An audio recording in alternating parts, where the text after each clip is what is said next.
તો અમદાવાદના હાથીજણમાં ગતરોજ શ્વાન દ્વારા એક બાળકી પર હુમલો કરવાની ઘટના બનવા પામી હતી, જેમાં બાળકીને હોસ્પિટલમાં સારવાર કરવા માટે દાખલ કરવામાં આવી. આખરે બાળકીનો જીવ લેનારો પાંજરે શ્વાન પુરાયો છે તેવા સમાચાર મળી રહ્યા છે.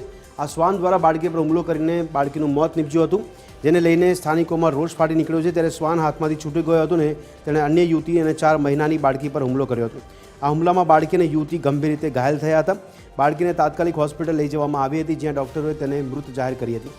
ગતરોજ હાથીજણ સર્કલ પાસે આવેલી રાધે રેસિડેન્સીમાં એક યુવતી પાલતુ રોટવીલર શ્વાનને લઈને આવી હતી, જ્યાં યુવતીના હાથમાંથી શ્વાન છૂટી ગયો અને યુવતી અને 4 મહિનાની બાળકી પર હુમલો કર્યો.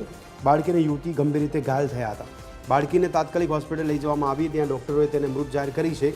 તો પાલતુ શ્વાન દ્વારા હુમલાનો સોસાયટીમાં લગભગ ત્રીજો કે ચોથો બનાવ છે. લોકોની માંગ છે કે આ પાલતુ શ્વાનના માલિકને બને એટલી કડક સજા કરવામાં આવે.